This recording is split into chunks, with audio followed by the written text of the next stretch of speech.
Okay, first day of my staying in Masbate. Naka-check-in ako dito sa hotel. Ito yung hotel nila.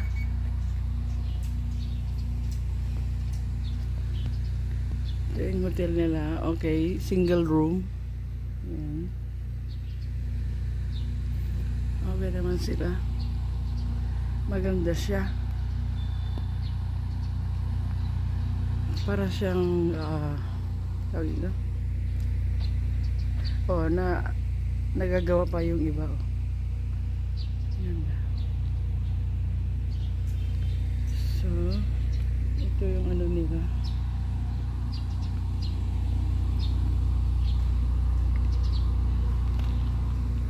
Pwede kang mag-upo-upo dyan. Upo-upo. Tapos doon kami naka-check-in.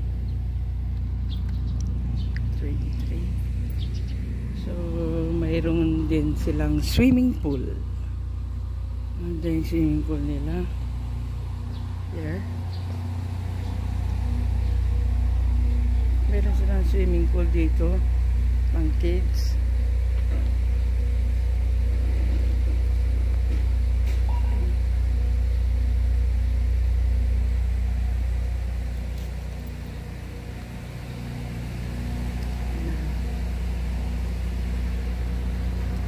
Pagbata, nagbe-breakfast sila. Free breakfast ng umaga. So I have to go to the information center. May free breakfast sila dito. Yan ang in-order namin, tapa with black coffee. Deliver namin dito sa kwarto kasi ang init sa labas. Sobrang init. So yan, free breakfast itong hotel na to. Anong hotel ito ulit? Savins Hotel. Savins? Hotel. Hotel. Savins? Yes, but not free breakfast. It depends. Free breakfast. Depende daw yung kinuha mong room na pero itong nakuha min na room is like simple luxury room. Parang gano'n. Deluxe. So, kaya may free breakfast kami. Yan, kain tayo.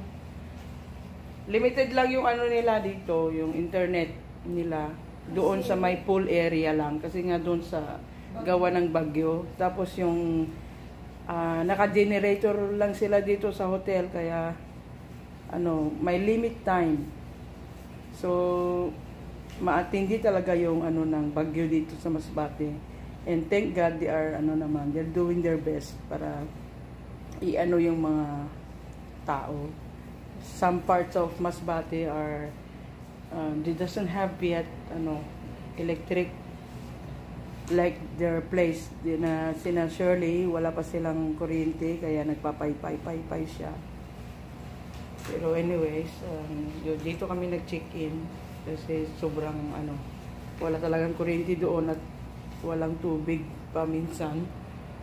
Kaya dito na kami. Let's eat guys. Mamaya itutur ko kayo ulit.